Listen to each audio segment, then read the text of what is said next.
요즘은 소식을 전하거나 또 의사소통을 하는 도구들이 정말 많아졌습니다. 단순히 전화를 하고 또 메일을 보내는 것을 넘어서 실시간으로 문자를 주고받고 또 카톡이라는 것도 있고, 심지어 지금 미국에 있는 사람과 화상으로 실시간 화상통화도 할 수 있게 되었습니다. 이렇게 편리한 세상이 되었지만 한편으로 우리가 스트레스가 많습니다. 왜 그런가요? 읽었지만 응답이 없는 사람들이 있기 때문입니다. 여러분, 요즘 문자나 카톡을 보내면 이분이 확인을 했는지, 내용을 읽었는지 그렇지 않은지 바로 알 수 있습니다. 일자라는 게 사라졌는가 있는가. 사라졌으면 읽었구나, 남아있으면 아직 읽지 않았구나, 우리가 알 수 있잖아요. 그런데 사라졌는데 묵묵부답이에요. 대답이 없는 거예요. 그래서 스트레스가 돼요. 이분이 바쁜가, 답장하는 것을 잊었는가, 아니면 내가 문자를 보낸 것이 기분이 나쁜가, 나를 무시하는가, 나하고 연락하고 싶지 않은가, 이런 생각들을 많이 하게 되면서 스트레스를 받곤 하지요. 아마 여러분들 가운데에도 그런 경험이 있는 분들이 계실지 모르겠어요. 여러분, 그런데 우리가 하나님께 대해서도 그와 같은 마음을 가질 때가 있지 않습니까? 오랫동안 기도했지만 하나님이 응답하시지 않아서, 오랫동안 그렇게 간절히 기도하는데 하나님이 묵묵부답이셔서, 그래서 이런 마음을 갖잖아요. 하나님은 나의 기도를 안 들으시나? 하나님은 날 사랑하지 않으시나? 하나님은 나를 무시하나? 아니, 하나님은 날 잊으셨나? 이런 마음을 가질 때가 있는데, 여러분, 절대로 그렇지 않습니다. 하나님은 절대로 우리 잊으신 적 없습니다. 우리를 당신의 손바닥에 새겼다라고 말씀하실 정도였어요. 여러분, 우리가 기도하면 하나님은 우리의 기도를 들으십니다. 우리가 이 사실을 기억해야 합니다. 여러분, 오늘 말씀을 보면 주님의 제자 요한이 그에 대해서 분명히 증언하고 있지 않습니까? 자, 요한계시록은 주님의 제자 요한이 기록한 말씀이에요. 세 부분으로 기록되어 있습니다. 첫 번째 부분은 요한이 본 것입니다. 1장 말씀이죠. 요한이 밤모섬이 유배되어 있을 때 하나님 주시는 환상을 봅니다. 그리고 그 환상 가운데 하나님 주신 메시지를 전하라는 말씀을 듣게 됩니다. 두 번째 내용은 2장부터 3장까지의 내용인데 지금 이루어지고 있는 일들입니다. 특별히 소아시아 7교회에 이루어지고 있는 일들에 대해서 말씀을 하셨어요. 사대교회는 살았다 하는 이름은 가졌지만 죽은 교회다. 라오디가 교회는 지금 차지도 뜨겁지도 않고 미적지근한 상태, 주님이 토해버리고 싶은 그런 상태다. 여러 말씀들을 지금 이루어지고 있는 일에 대해서 말씀해 주셨지요. 그리고 세 번째 내용은 4장부터 22장까지의 말씀인데 종말의 때에 일어날 일에 대해서 말씀을 하셨습니다. 종말의 때 어떤 일이 일어나는가? 하나님의 심판이 있게 된다. 그래서 세상에 엄청난 재난이 있고 또 세상에 고통의 때가 이르게 된다라는 말씀을 쭉 하시지 않습니까? 그래서 7인, 7나팔, 7대접이라는 상징을 통해서 종말의 때 주님이 하실 심판에 대한 내용을 다 알려주시죠. 인이 하나씩 떼어질 때마다, 하나님의 천사가 나팔을 하나씩 불 때마다, 그리고 하나님의 천사들이 진노의 대접을 하나씩 쏟을 때마다 하나님의 심판이 행해지는 것을 요한이 증언하지요. 여러분, 주님께서는 이 종말의 때 세상에 일어나게 될 두 가지 분명한 일에 대해서 또 알려주셨지요. 첫 번째는 악이 득세하는 겁니다. 세상에 불의가 왕노릇하는 거예요. 정의가 왕노릇하는 게 아니라 불의가 왕노릇해요. 여러분, 요즘 불의가 이 세상에 가득하지요. 여러분, 그거 이상하게 여기지 마세요. 종말의 때 그런 일이 일어날 것이라고 주님 분명히 말씀하셨어요. 그리고 또 하나의 일이 일어나는데요, 순결한 믿음의 길을 걷는 성도들이 핍박을 받고 고난을 받는다라는 겁니다. 그렇기 때문에 주님께서는 또 하나의 중요한 사실을 알려주셨는데, 주님이 성도들의 기도를 들으신다라는 겁니다. 오늘 우리가 읽은 말씀이 그 부분에 대해서 알려주시는 말씀이에요. 여러분, 3절에 보면 요한이 하나님의 제단 앞에 서 있습니다. 어떻게 서 있습니까? 금으로 된 향로를 갖고 하나님 앞에 서 있었습니다. 그 천사는 모든 성도의 기도에 향을 더해서 하나님께 올려드리는 그런 천사였습니다. 여러분, 이것은 하나님이 성도들의 기도를 들으신다라는 것을 말씀해 주시는 메시지였어요. 왜냐하면 요한계시록은 상징으로 가득했거든요. 요한계시록에서 촛대는 뭐죠? 주님의 교회를 가리킵니다. 바벨론은 뭘 말합니까? 심판받고 멸망당할 저 세상을 말하는 겁니다. 그럼 향은 뭘 상징하는 걸까요? 성도들의 기도를 가리킵니다. 그래서 계시록 5장 8절 말씀을 보면 향은 성도의 기도다라고 했습니다. 그러니까 이 천사가 성도의 기도와 향을 하나님께 올려드렸다라는 것은 무엇을 말씀하시는 건가 하면 하나님이 성도들의 기도를 들으신다라는 사실을 알려주신 말씀이에요. 여러분, 하나님께서 왜 요한을 통해서 이 말씀을 주셨을까요? 아주 중요한 이유가 있습니다. 여러분, 불의가 득세하는 세상에서, 불의가 가득한 세상에서 순결한 믿음을 지키기 위해서 예수 믿기 때문에 정직하게 살고 믿음으로 살고 올곧게 살고 때로는 손해가 오고 불의가 오고 핍박이 와도 믿음을 지키는 그 성도들, 그래서 고난받고 핍박받는 성도들에게 가장 큰 위로가 뭘까요? 주님은 우리의 기도를 듣고 계셔. 주님은 우리의 기도를 듣고 계셔. 우리의 기도가 지금 하나님께 올려지고 있어. 그것보다 더 큰 위로가 어디 있겠어요? 그래서 알려주신 겁니다. 성도의 기도를 내가 듣는다. 성도의 기도를 내가 듣는다. 그렇습니다. 여러분, 오늘도 하나님께서 여러분의 기도를 들으시는 것을 믿으시기를 축복합니다.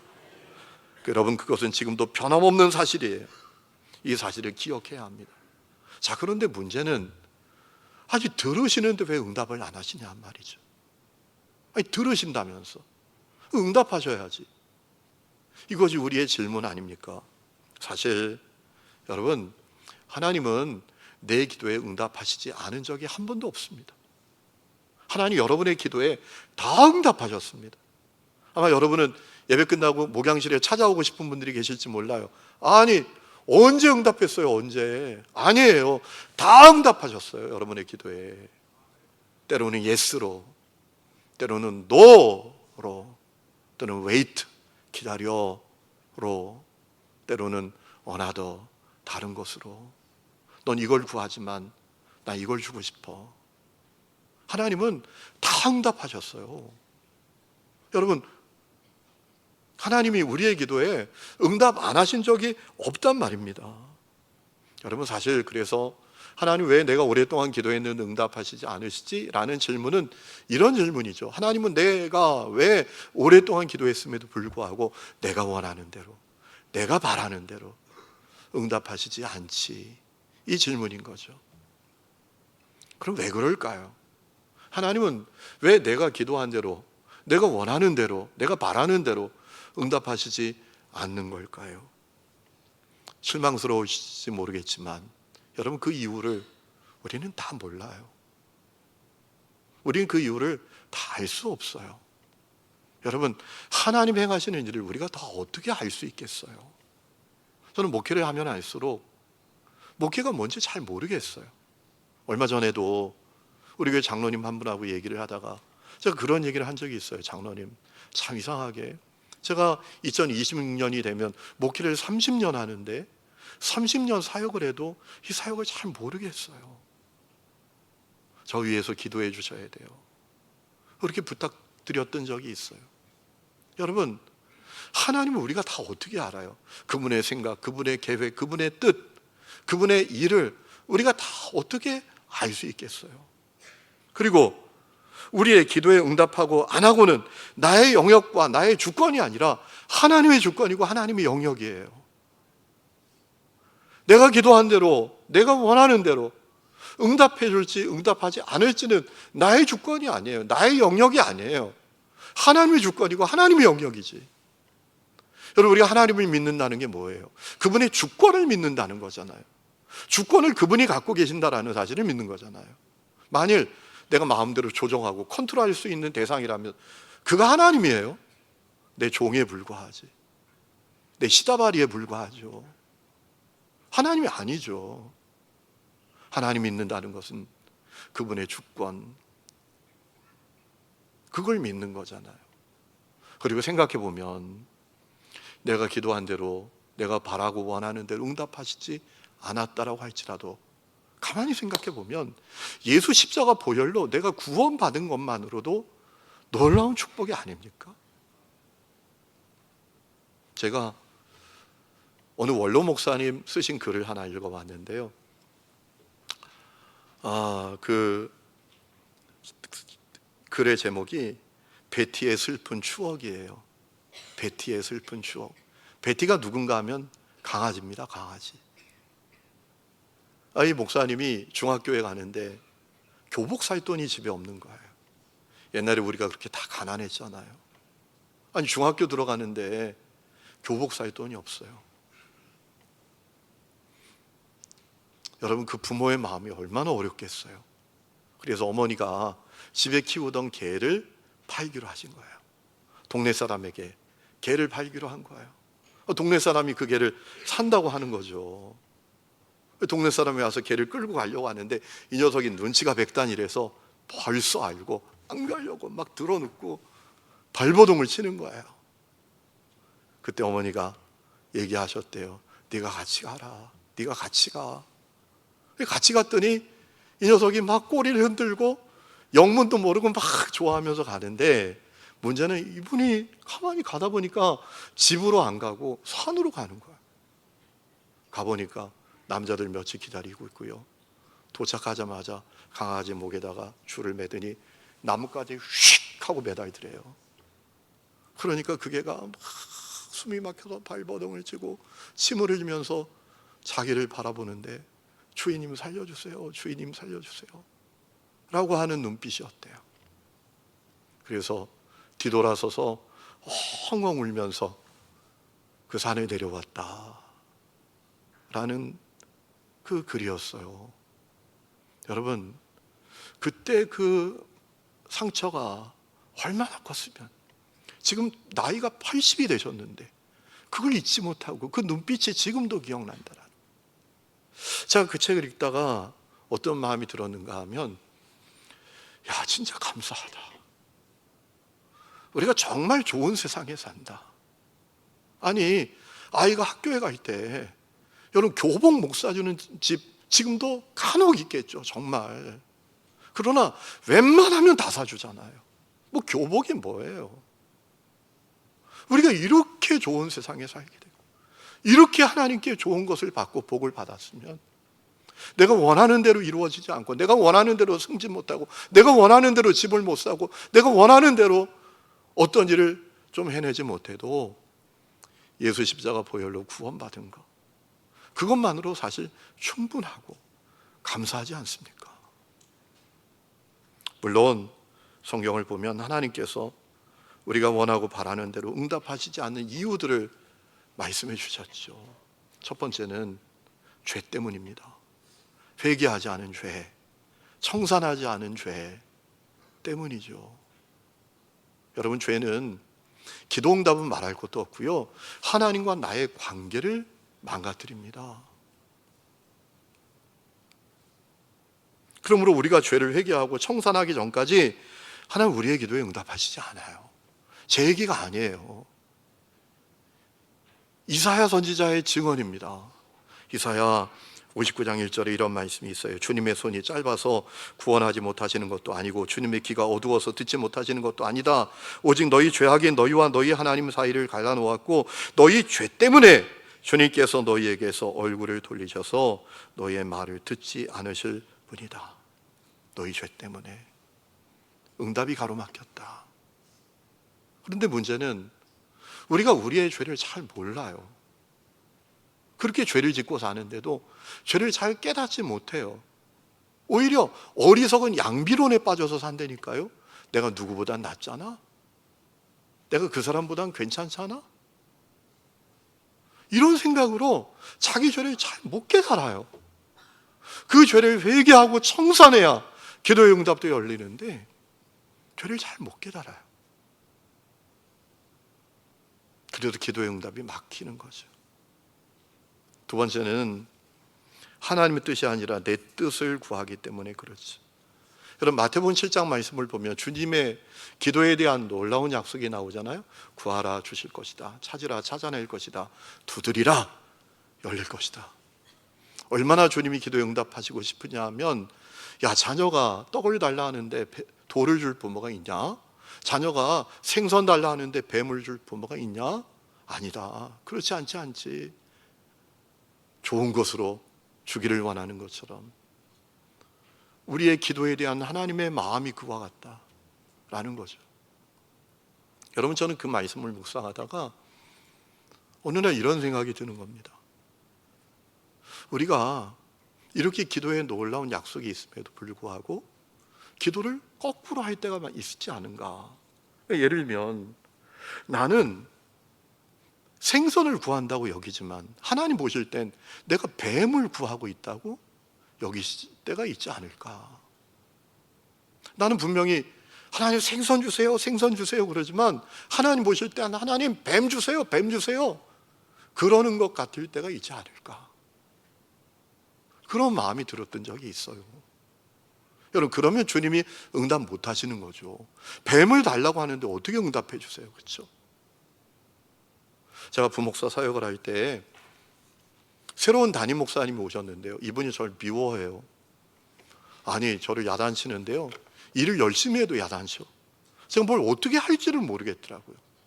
가만히 있으면 가만히 있는다. 열심히 하면 열심히 한다. 그래서 기도하기를, 하나님 저 담임 목회 나가야 돼요. 하나님 저 담임 목회 나가야 돼요. 그것이 오직 기도였어요. 그런데 오랫동안 기도했음에도 담임 목회 길이 열리지를 않아요. 답답해하고 있는데 어느 날 기도하다가 방금 전에 말씀드린 그 얘기가 생각이 나는 거예요. 내가 지금 뱀을 구하고 있지 않나? 제가 가만히 분별해 보니까 저를 목사로 부르신 분은 주님이셨어요. 여러분도 그렇게 믿으시죠? 제 아버지는요, 제가 신학교 가는 거 진짜 싫어하셨어요. 내일 마감 날인데 오늘 저녁 11시까지 허락을 안 하셨었어요. 저희 아버지는 제가 선생님이 되든지 공무원이 되든지 사관학교에 가든지 그렇기를 원하셨거든요. 제 친구가 저를 목사로 부른 것도 아니에요. 주님이 저를 목사로 부르셨어요. 그렇다면 그분이 저를 향한 계획이 있고 뜻이 있고 섭리가 있지 않겠어요? 그런데 저는 그거 상관없어요. 그저 내 뜻만 이루면 되는 거예요. 담임 목회 나가는 거예요. 그래서 하나님 목 조르는 거예요. 하나님의 뜻, 하나님의 섭리, 하나님의 계획, 그거 다 모르겠고 담임 목회 빨리 내놓으세요. 담임 목회 내놓으세요. 목 조르고 있는 거예요. 제가 생선을 구하는 것 같지만 뱀을 구하더라고요. 이런 생각이 들었어요. 목사가 되어서도 하나님의 뜻, 하나님의 계획, 하나님의 섭리에 아무 관심도 없는 목사가 어느 교회 목사가 되면 그 목사는 그 교회 성도들에게 복이 아니라 독이죠. 그런 사람 그 교회 담임 목사 되면 그 교회 진짜 큰일 나는 거죠. 응답을 내야 하실 수가 없는 거죠.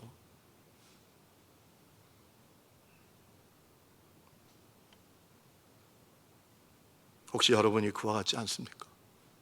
주님의 뜻이 아니라 그냥 내 뜻만. 그럼 하나님 응답하실 수가 없어요. 또 하나는 내 욕심을 위해 구하기 때문입니다. 우리가 잘 아는 야고보서 4장 2절 말씀이 있잖아요. 여러분이 얻지 못하는 것은 구하지 않기 때문이고 구하여도 얻지 못하는 것은 자기가 쾌락을 누리는 데 쓰려고 잘못 구하기 때문입니다.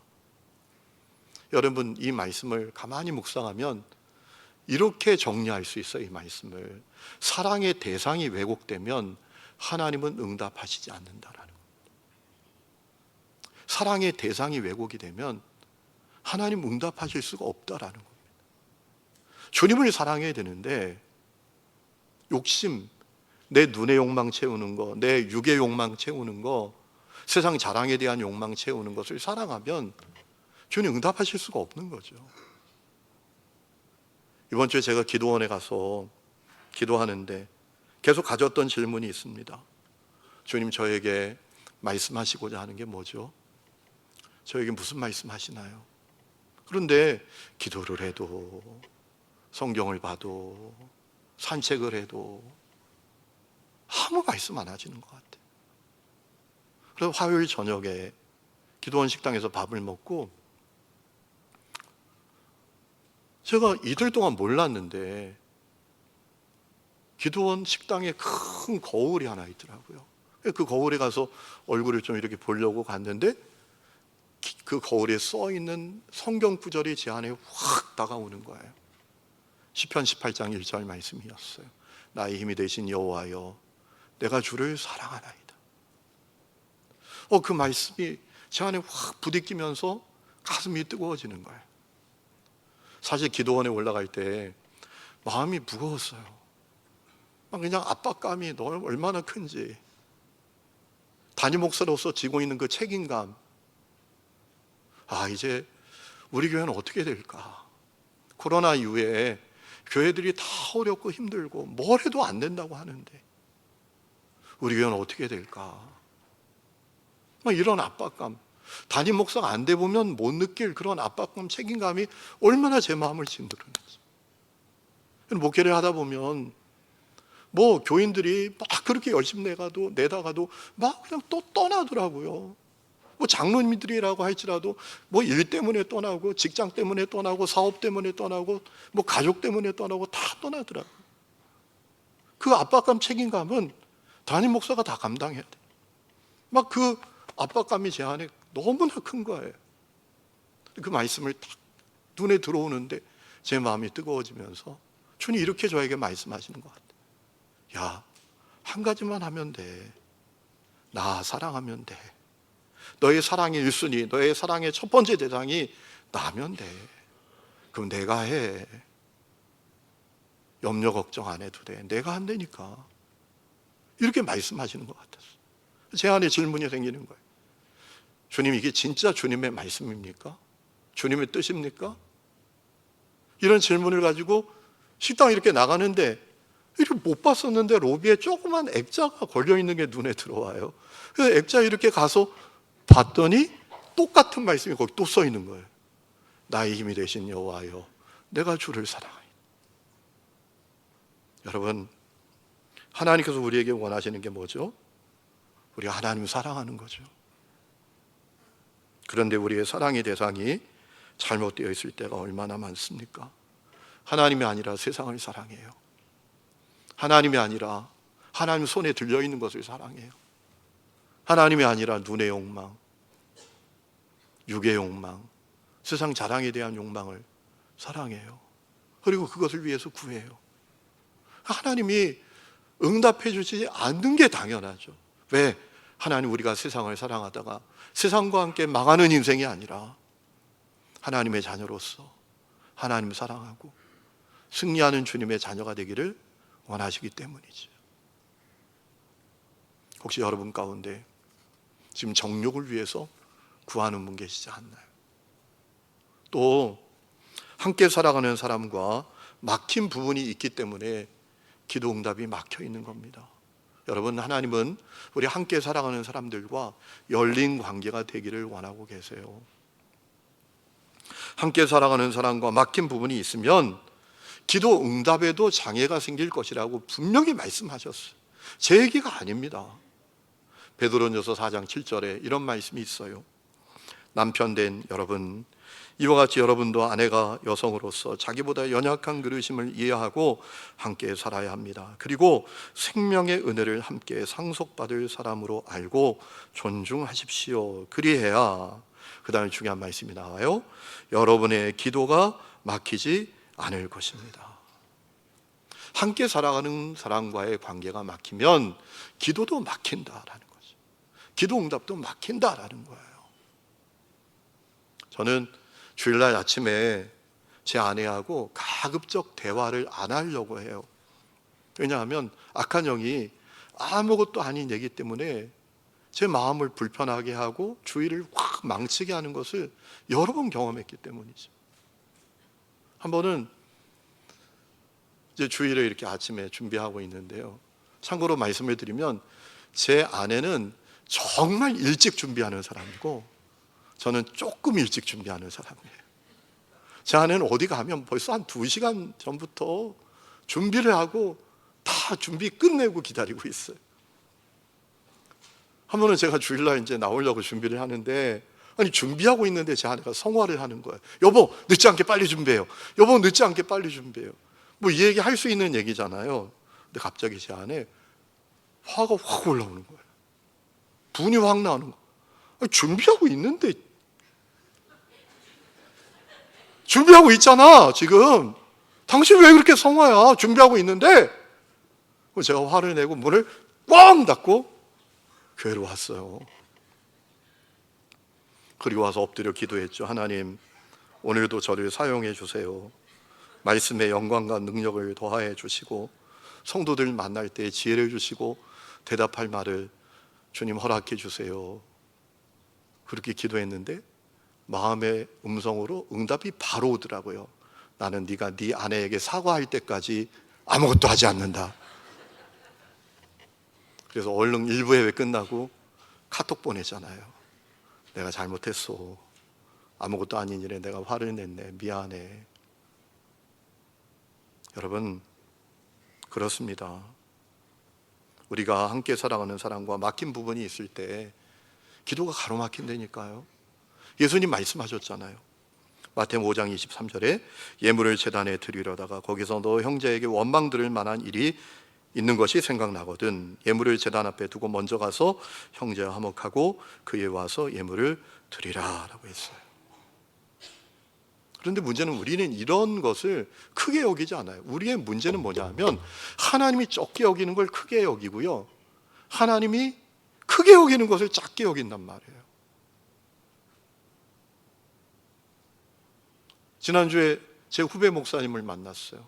저 영등포에 아주 큰 교회입니다.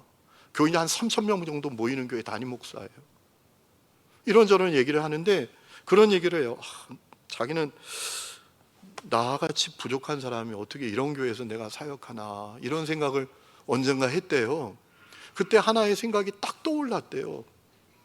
어떤 생각이 떠올랐냐 하면, 자기가 첫 목회를 저 정선에서 했대요. 강원도 정선에서. 어느 날 교회에 술 취한 사람이 한 명 찾아온 거예요. 그리고 때를 쓰는데 자기 집에 데려다 달라고. 술에 취해가지고 막 인사불성이다. 나 집에 데려다 줘, 나 집에 데려다 줘, 막 그러더래요. 그래가지고 집이 어디세요? 라고 물었더니 용산이라고 그러더래요. 그래가지고 안 되겠어서 그 영혼을 불쌍히 여기는 마음이 생기더래요. 그래서 차에 타라고. 자기 아내에게 여보 나 용산 갔다 올게.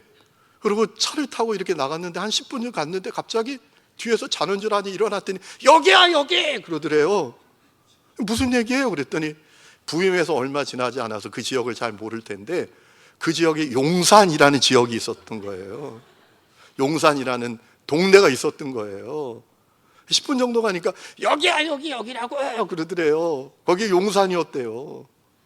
거기서 내려주고 왔대요. 그 기억이 떠오르더래요. 자기는 용산이라 그래서 저 강원도 정선에서 용산까지라도 그 영혼을 긍휼히 여기는 마음으로 데려다 주려고 집을 나선 거예요. 여보 나 용산 갔다 올게 그러고. 내가 왜 이런 교회에서 이렇게 나같이 부족한 사람이 목회할 수 있지? 라고 생각하는데 딱 하나님이 떠오르게 하신 생각이 그 생각이었어요. 하나님이 적은 걸 크게 보시는구나. 여러분, 우린 그럴 수 있어요. 나 할 말 했잖아. 함께 살면서 그런 얘기도 못해? 시어머니 안 보면 그만이지 뭐. 형제 동기들끼리도 그냥 뭐 안 보면 그만이지 뭐. 이런 것을 하나님 너무 크게 보시는데 너무 작게 보신단 말이에요. 하나님이 크게 보시는 건 작게 보고, 하나님 작게 보는 거 그냥 이것저것 그건 크게 여기고.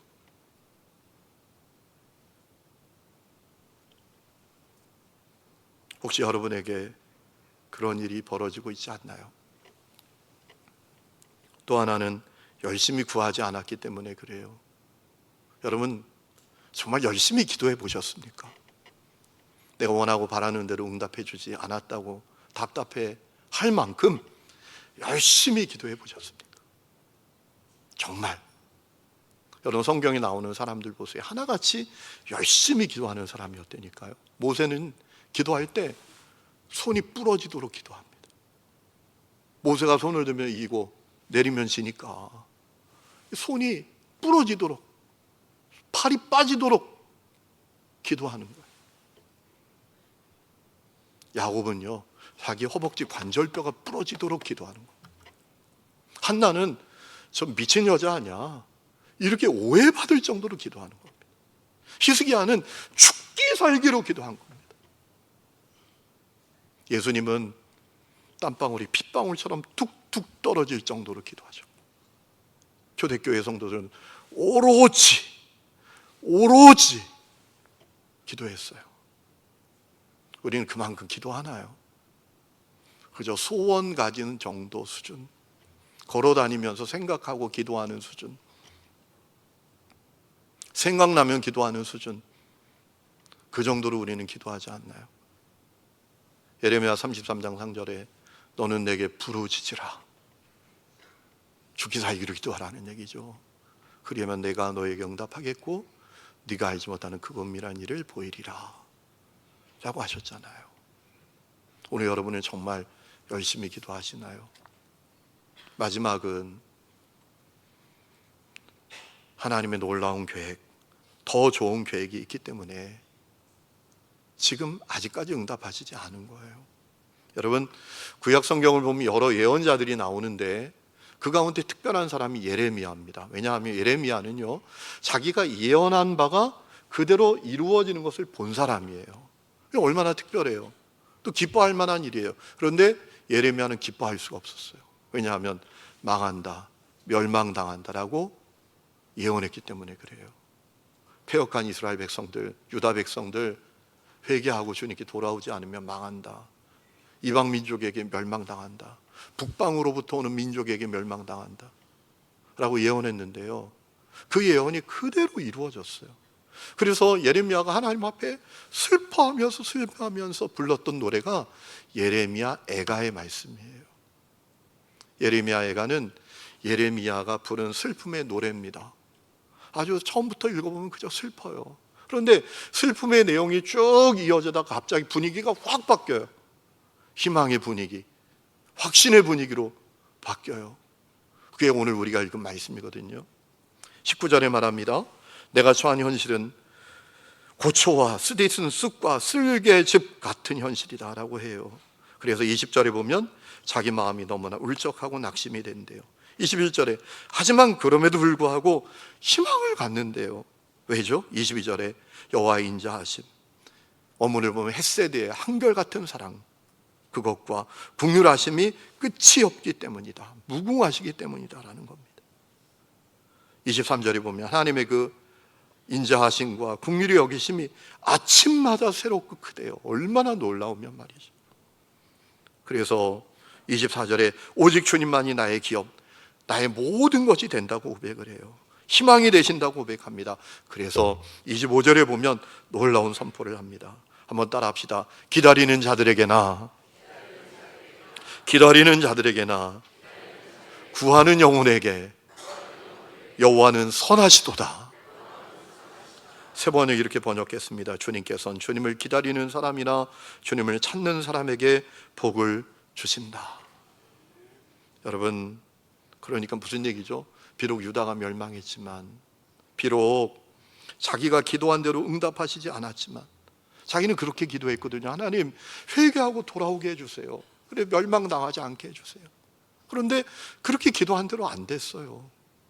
회개하지 않고 멸망당하고 말았어요. 주전 586년에 바벨론에게 마지막 왕 시드기야는 두 눈이 뽑힌 채로 1500킬로를 끌려 가야 되는 비참한 멸망을 당했어요.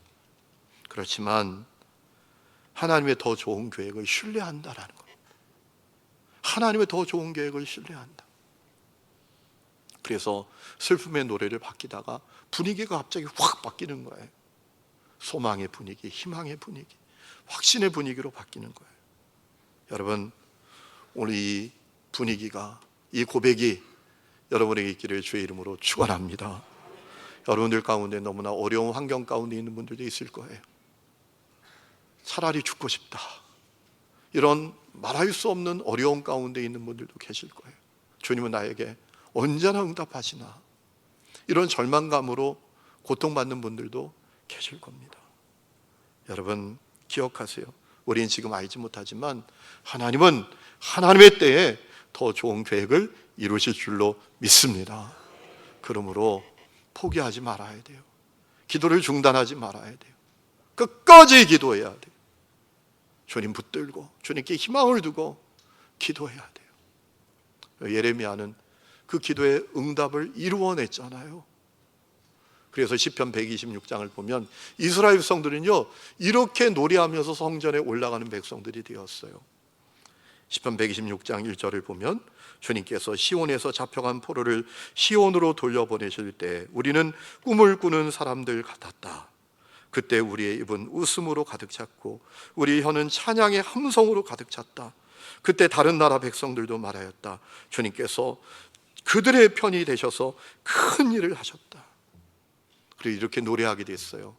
시편 121장 6편 6절이죠. 울며 씨를 뿌리러 나가는 사람은 기쁨으로 단을 가지고 돌아온다. 이 고백이잖아요. 우리가 정말 말할 수 없는 어려움 속에서도 하나님께 희망을 두고 끝까지 포기하지 않고 눈물을 흘리며 기도의 씨를 뿌렸더니 더 좋은 계획을 얻게 되었다. 이 고백을 갖게 되었다는 겁니다.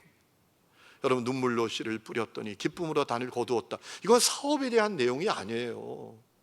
이건 교회 일에 대한 내용이 아니에요. 기도에 대한 내용이라고요. 젖은 눈물을 가지고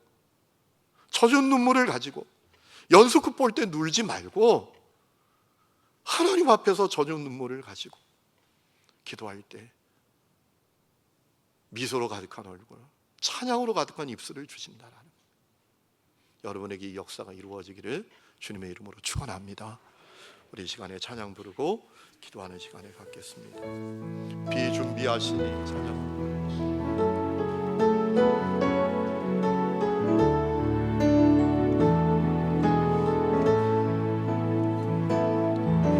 우리 주는 위대하며 능력이 많으시도다. 그의 지혜에 무궁하며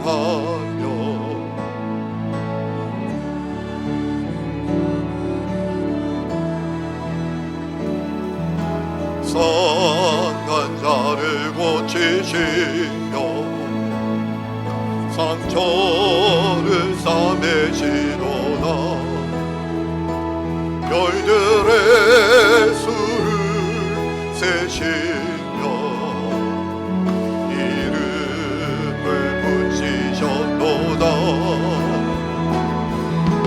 그가 구름으로 하늘을 덮으시며 땅을 위하여 비준비하시니 예루살렘아 여호와를 찬송할지어다. 내 하나님은 감사함으로 그 앞에 나가며 주 임재 앞에 경배. 예루살렘아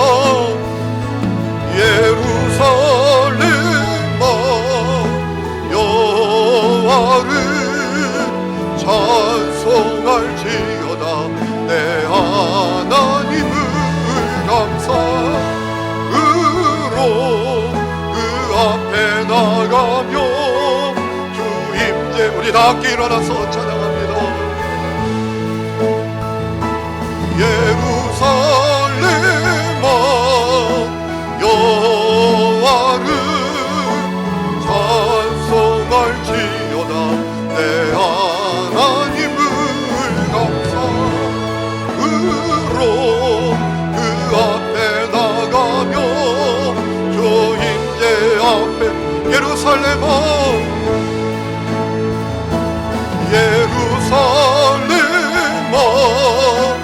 여호와를 찬송할지어다. 내 하나님을 감사으로